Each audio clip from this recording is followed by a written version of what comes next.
Hi guys, James at Rampant Lion Reviews again for you today with another beer review. For this one, we are going to cross the Øresund once again, and we're going to go back to Copenhagen in Denmark and revisit a brewery that has now featured on the channel a good couple of times. Now, as I've told you in previous reviews, Copenhagen is one of my favourite places in the world. It's one of the best beer cities in the world these days in my opinion, and the brewery that we're returning to today are one of the really kind of up and coming ones from what I gather. They're very, very new on the scene actually. So yeah, for this one then, we are going to go to Amager in the south of the city, and we're having a look at my fourth beer from Caleidoskope Brewing Company. So this particular beer is called the Harlekinetic Colours. It comes in at 7% ABV, and it's a New England hazy, whatever you want to call it, IPA. But this beer arrived here in Sweden as part of the Tillfällig sortiment through Systembolaget on the 13th of July 2021, and this is the first one they've released through Systembolaget over here. So yeah, definitely cool to see that these guys are getting their beers over here to Sweden now, and long may that continue. So yeah, had some really good IPAs from these guys in the past. The last review that I did from them came in, I think, December of last year or January of this year, I forget.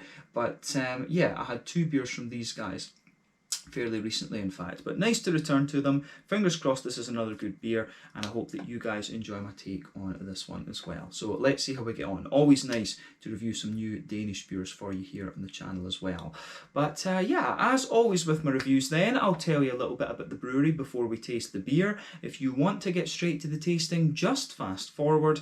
All the usual links are in the video description below. That's the brewery website, the link to my other reviews that I've done from Caleidoskope Brewing Company before, and we will no doubt add more to that list in the near future. But there's all the usual social media down there. If you want to see more reviews, do please consider subscribing to the channel. The whole channel, of course, has a geography-based tagging system, so you can go into the homepage and search for beer based on country, city, state, county, province, prefecture, whatever it is you happen to be interested in.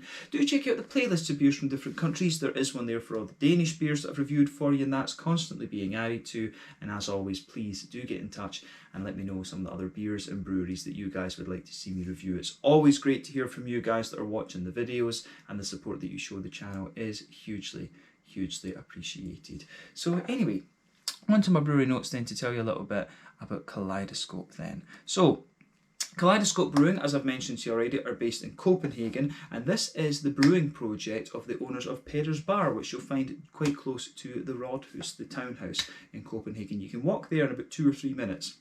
And it's on St. Peder's Stade, which is where it takes its name from. But the 4 men behind this company are Jonas Kubero, Rasmus Rosqvist, Anders Gissing and Brian Madsen, and they opened Peder's Bar together back in December of 2016, and it's known to be a good beer bar in the centre of the city. But the brewery can be found near Klovermarken in Amager in the southern part of the city, and they currently have a 500 litre brew house with 2,000 litres of fermentation capacity. Anders and Brian are the 2 brewers, and Anders actually studied at the Scandinavian Brewing School, which is part of Copenhagen University. Many brewers in the city, such as those of Amager Brewhus, have studied there, and it's quite well regarded actually as a brewer's education, I guess you could say. But as of July 2021, when I'm filming this review for you, these guys have produced 35 different kinds of beer according to Untappd. The majority of them are IPAs. Of course, I've not seen another style of beer from these guys yet, but in fairness, I haven't looked for quite a little while. But the name Caleidoskope that they use is because they say they're just playing with combinations of ingredients in the same way that a kaleidoscope plays with shapes and colours, and they changed the C and the K around just for fun in this. So yeah, that's it. But that's all I can really tell you about Caleidoskope Brewing Company for the moment. These guys, as I say, are a very new and up-and-coming brewery in Copenhagen, and I hope we see more from them over the next little while. I've enjoyed the 3 beers that I've had from them on the channel so far. So yeah, that's it. If you want to learn a little bit more about these guys, you can check out the brewery website, you can follow them on Facebook and Instagram to keep up to date with all the latest goings on, and you can check out the Rate Beer, Untappd and Beer Advocate pages to learn a little bit more about all the different beers that these guys have done. So yeah, let's crack on with this one then and have a little look. So I'll just like to have a little look at the artwork of this beer before we open it up. As you can see, it's quite similar to what we've had previously from this brewery. To tell you a bit about the stats of the beer, this one comes in at 7% ABV. It's a New England Hazy, whatever you want to call it, IPA. This one is hopped with Hallertau Magnum in the boil, and then Idaho 7 and Mosaic in the late editions, and then there's also a little bit more Idaho 7 and Mosaic go into it in the dry hop with some Galaxy as well. But the malt base is Golden Promise, Carapils, wheat malt, flaked oats and regular oats, and it uses a WLP 66 yeast. So yeah, that tells you a little bit about the beer. As you can see, it's a 440ml can. It's sweating in the wonderful heat of the Swedish summer. But yeah, 440ml can, this one, and I paid it 65 Swedish kronor for this, which I think is a little touch expensive compared to some of the other Danish ones that we've had. Usually, you'll add on about 10 kroners for an imported beer, but yeah, normally I would pay about 55 Swedish kroners for something similar from the other breweries in Denmark, so I'm not sure why this one was slightly more expensive. It could just be because these guys are a relatively small brewery compared to the other ones that we get across here, in fairness, you know, the likes of Amager and Ale Farm and stuff like this. But yeah, there you can see the Caleidoskope Brewing Company symbol there. I do like that little bit of artwork, of course. But yeah, 65 Swedish kronor, so that is €6.50, just shy of £6 sterling, and I guess somewhere in the region of $7.50 American for those of you watching in different places. But yeah, let's get this guy out then, and we'll get on with the tasting. Definitely cool to return to these guys after quite a little while. So yeah, as we say, there is Idaho 7, Mosaic and Galaxy in this one. We know all of these hops quite well. All of them, if memory serves me correctly, come in at around the kind of 14% alpha acid mark. Idaho 7 and Mosaic, of course, are American. Galaxy is Australian. But yeah, Idaho 7 is known for its very soft, juicy, fruity characters, you know, mangoes and apricots and all of these kind of things. Mosaic is known for being tangerine and orange, whereas Galaxy has a more pungent passion fruit and quite a strong mango and pineapple from what I remember. But yeah, anyway, as you can see, we've now poured the beer, and it's poured a lovely, very, very bright yellow. You can see it actually is a lot paler to the naked eye than it's appearing on the little viewfinder on the camera, I would say. But yeah, in terms of its colour, it looks very much like a kind of fresh mango juice, actually. It looks very, very impressive. But you can see when we poured the beer, it poured with about a quarter finger of a frothy, I would say perfect white head, but that's faded away to just be a very kind of thin, wispy layer on top, but there's a nice kind of thick ring around the edge of the glass there. So remember, the colour of your beer is determined by 1, the type of malts that you use. This determines the magnitude of the colour.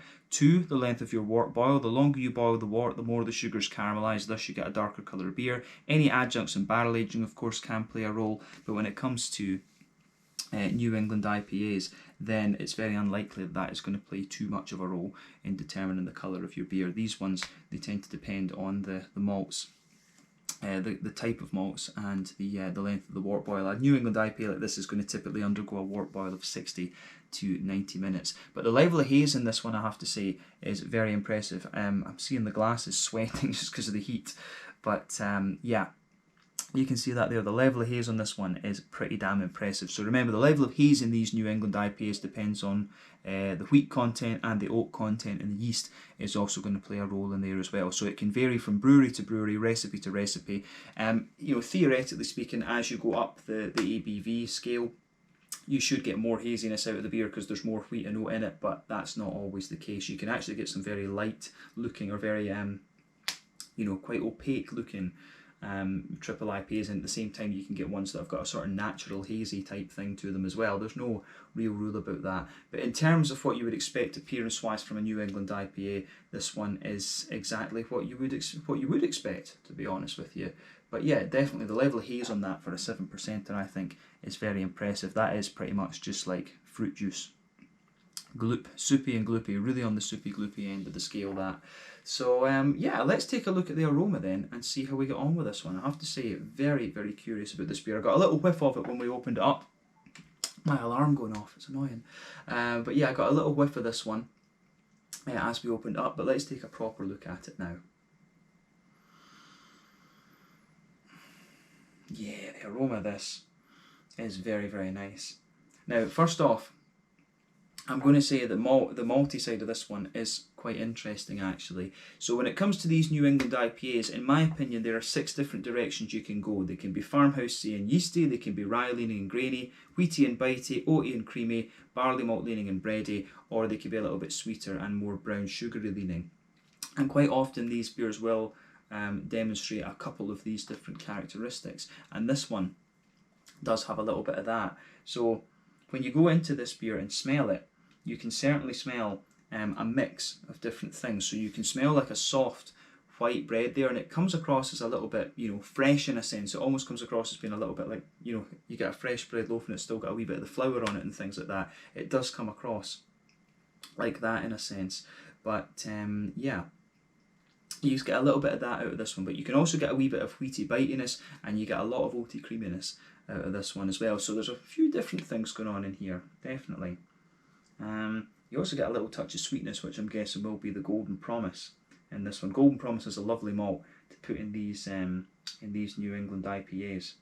But yeah, the malty side of things is really nice. So like I say, the backbone of the malty side of the beer for me is very much kind of a soft white bready character. There's 1 or 2 little bread crusty elements in there. You get a little bit of bitiness from the wheat, and you can also smell that the wheat is kind of smoothing the beer out in a sense, but there's a lot of oaty creaminess in this one for me. So as I say, 6 different directions for your New England IPA. I think this one leans towards the kind of oaty side of things, if you like, but it's definitely got quite a bit of that barley malt bready character, and also a little bit of the wheaty bitiness there, but I think more oaty rather than anything else. And on top of that, you're getting a little bit of that kind of Werther's Original butter candy type thing to the beer as well, which is very nice. I do like a little bit of sweetness in some of these New England IPAs, that's for sure.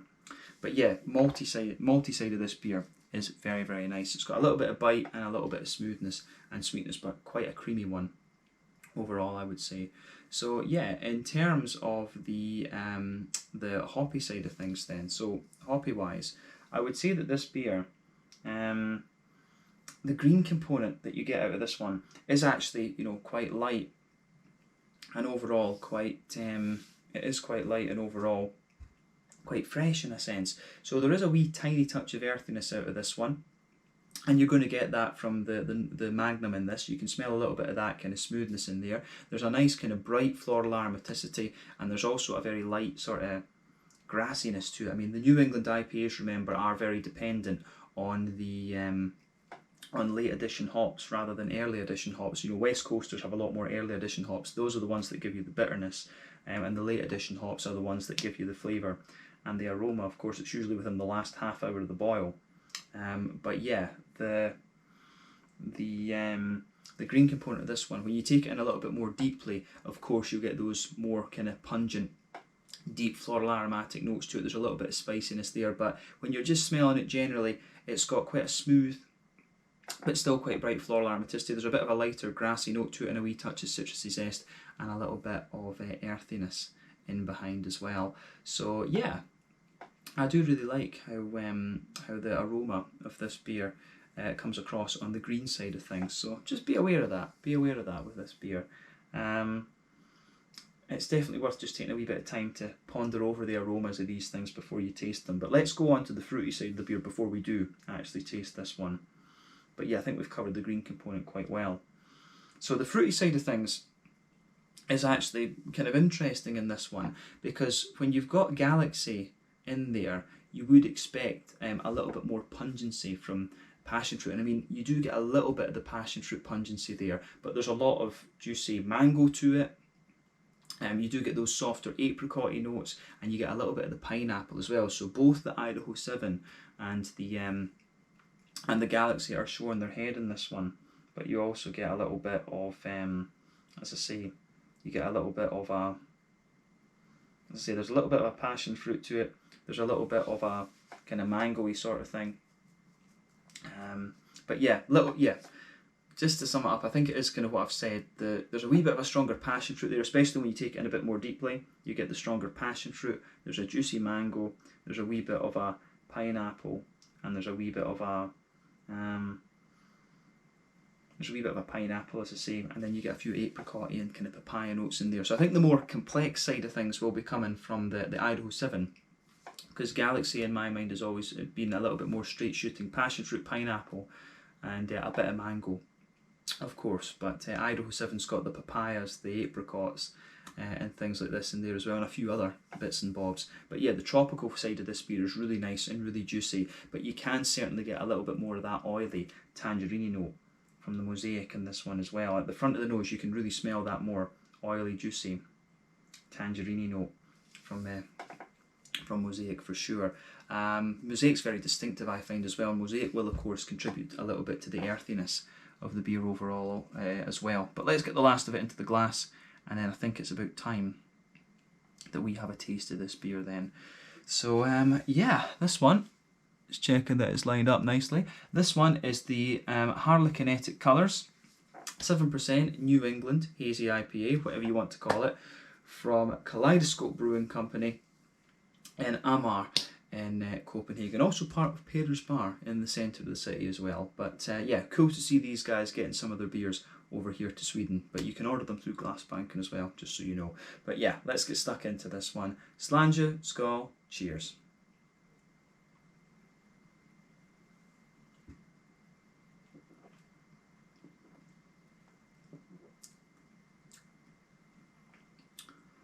Yeah, that's pretty solid, and it's kind of, I will say that with when I think about the other beers that I've had from this brewery so far, it does kind of follow on in the same light as what we've had from them before. These beers are, I remember them being, you know, quite thick and kind of big and creamy in a sense, and but still having a wee bit of that kind of you know, green kind of sort of a wee bit of that kind of green dryness to them as well, and this one certainly has that also.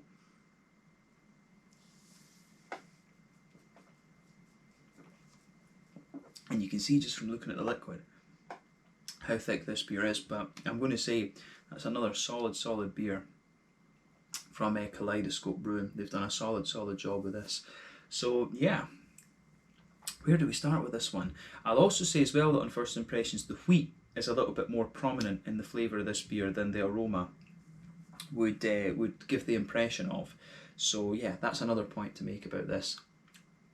But yeah, as I say, where do we kick off with this beer then? So yeah, straight away across the middle of your palate with this beer, you can feel that nice, soft, white bready quality, just, you know, just blanketing the middle of your palate. So you can really feel a bit of that in this one. That's really nice.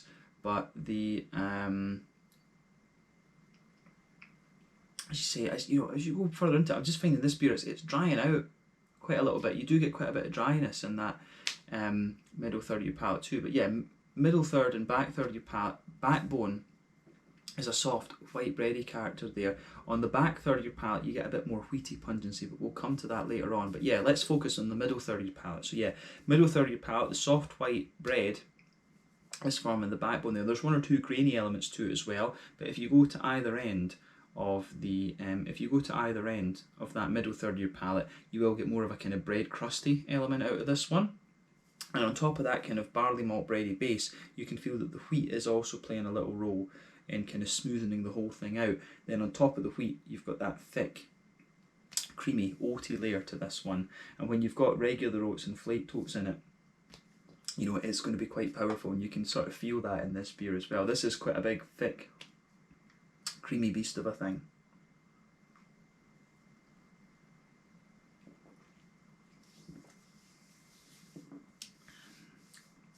And you can just see how warm it is.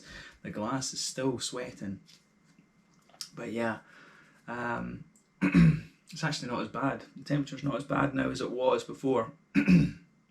But yeah.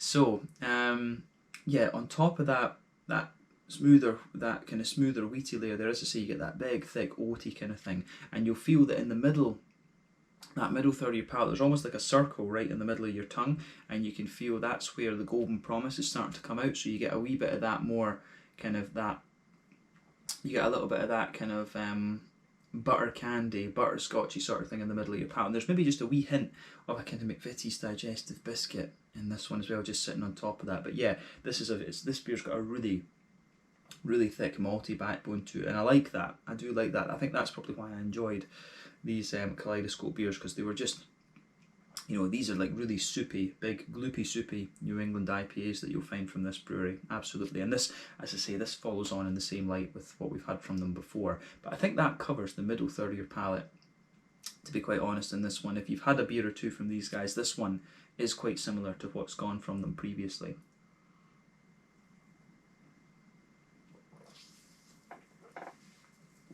I'd love to see them have a go at like a West Coaster, an old school West Coaster, you know, a caramelly, oily kind of West Coaster, because they're obviously quite into their malt bases, I think.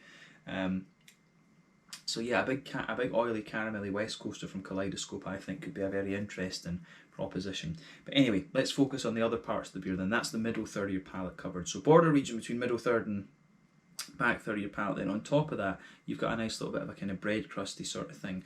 As we said earlier, backbone of the beer into the back third of the palate, you get some of that white bready kind of thing in there. There's a few more grainy elements to it also, I would say. Then on top of that, you've got the wheat, and I would say that on that back third of your palate, the wheat is a little bit more, the wheat is definitely more kind of bitey. You do get a lot more bite off the wheat in that back third of your palate, which is interesting. But then sitting on top of the wheaty layer, the oats aren't there in this one, but then you start to get the more airy, yeasty esters sitting on top of that. So you can feel there's that kind of more yeasty, kind of bready, sort of airy, bready sort of layer on the back third of your palate there. So when you start at the back of your palate, the height of the flavour is kind of like this.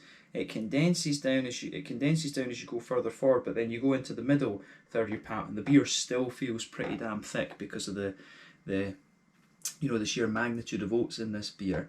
But yeah, this is one of the thicker New England IPAs I've come across over the last little while. I'm trying to remember if I've had a double IPA, a New England double from these guys, but I don't think I have. But you know, it's 7% and this one's this thick. I really wonder what a double and even a triple New England from them would be like, but the thickness on this is pretty damn impressive. So yeah, it's I like that about this one for sure. They certainly know how to do a thick, creamy New England IPA, Caleidoskope Brewing. So if that's your thing, you will enjoy these. But yeah, that's the malty and the yeasty side of the beer covered. Let's focus on the hoppy part of it now.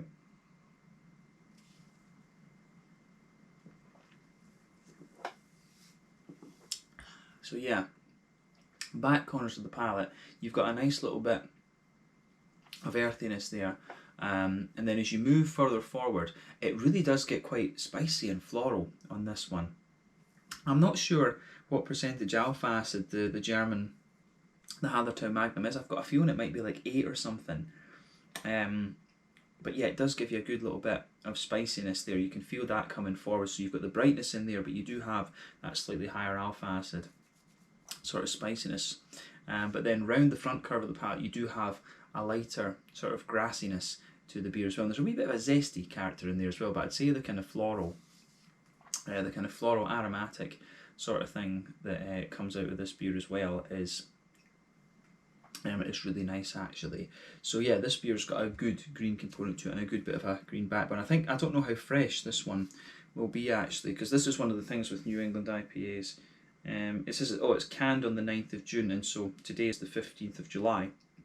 So yeah, this has been in the can a month. So that's about a good level of time to get this one. It's still really quite fresh in that, but so yeah, you still get quite a bit of a green component out of this one. But I've always said, with New England IPAs, I think you need to let them sit in the can for about 2 weeks or so to get them in their kind of prime, and you can feel that this one, it still feels really fresh actually. So it's obviously very heavily dry hopped. You're still getting a bit of that kind of dusty green character on the edge of your palate, but yeah, it has got a really nice green component to it. And I think when this one is so thick, I think the kind of green dustiness actually sort of balances the beer out a little bit more, if that makes sense. It does sort of give the hops just a little bit more prominence. So yeah, that's worth thinking about too. But I like the lighter kind of grassy sort of thing on the front curve of the tongue of the beer as well, and you get the kind of slightly citrusy zesty side of it also.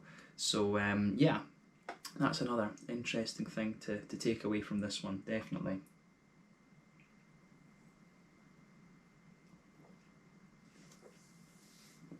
So yeah, on the fruity side of things then, I think we've covered the green component quite well, to be honest with you, but let's focus on that front third of your palate then.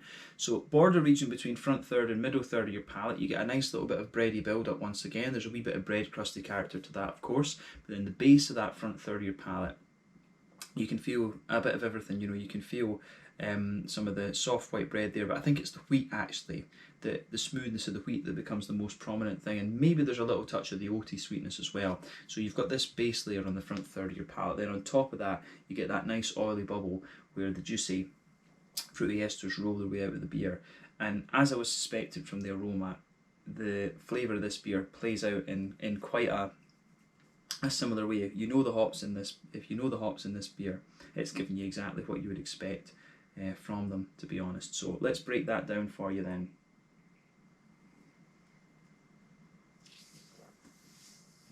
So yeah, the fruity side of the beer, if you go to the back of that front third of your palate, yeah, you get a little bit of that pungent passion fruit there, but when you move further forward from it, there's a more oily kind of mangoey note, and then as you move towards the kind of middle point of that front half of your palate in there, so yeah, you get a little bit more of you get a few more of these kind of lighter fruits. You get a wee bit of that, you know, papaya, apricot-y sort of thing, and you can feel the pineapple coming out of the beer as well. But then as you move into the front half of that front third of your tongue, that's all about the mosaic. It's that oily tangerine character and the sort of pineapple-y notes that you're going to get from both Idaho 7 and Galaxy in this one. They kind of creep over the top of that more oily tangerine character. So yeah, all three of the hops are showing themselves quite nicely in this one. It's not as if one is dominating, but I think in fairness to I would say that the tropical flavours generally are a bit more prominent than the more citrusy flavours. But when you've got, you know, Galaxy and Idaho 7 in there together, it's going to be quite a nice combination, because, you know, Galaxy is a little bit more punchy and things, whereas Idaho 7's a little bit more sort of mellow and complex.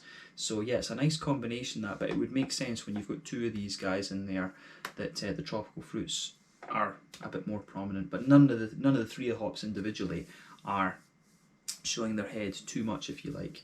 But yeah, I think the overall flavour of this beer is really nice. It's a very well balanced one, as I say, one of the thicker New England IPAs that I've come across over the last little while, but I like it, I certainly do.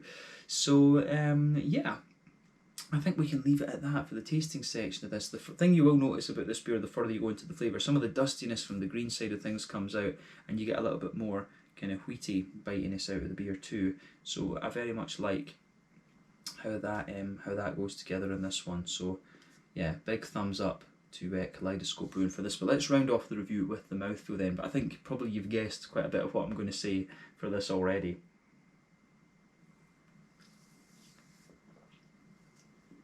So yeah, this beer, it does stop feeling quite as thick the more that you drink of it, in fairness.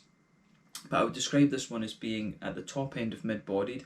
The carbonation is very, very smooth. It's got a nice kind of slick creaminess to it. Sense. I would also say that you get a little bit more sweetness out of this beer the further that you go into it as well. But on the hoppy bitterness side of things, I think this is, you know, maybe a 35, maybe 40 IBU beer. This one, it does feel a little bit more bitter than some of the other ones that I've had, but that could just be down to the freshness of it.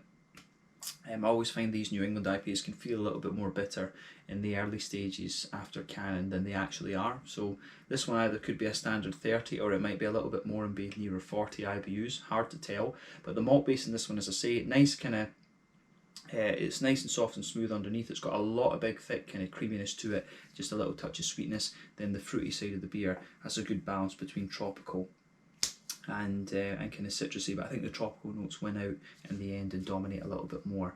But yeah, lovely showing, I would say, from the Galaxy, the Idaho 7 and the Mosaic in this one, so it gets a big thumbs up from me. But yeah, I think that sums up this beer quite nicely actually, so we can leave it at that. So this one was the Harlekinetic colours, a 7% New England IPA, a big creamy beast of a thing, as you usually get from Caleidoskope Brewing Company in Amager in the south of Copenhagen. I do need to go to Peder's Bar and film a little out and about video at some point. I need to film a little bit more over in Copenhagen, of course. But yeah, we can leave it there. Thank you again for watching my beer reviews. Until the next time, please like, subscribe, share, all the usual YouTube stuff. Let me know your own thoughts on this beer in the comment section below. Let me know what your favourite beers are from Caleidoskope Brewing Company as well. We will no doubt return to these guys at some point in the fairly near future. But yeah, I hope you guys enjoyed this one. Check out my social media. Check out Caleidoskope's social media. Pardon me, and I'll see you in another review soon. Hopefully it's not too long before we get another Caleidoskope beer over here in Sweden. But slange it, skål, cheers, and see you very, very soon.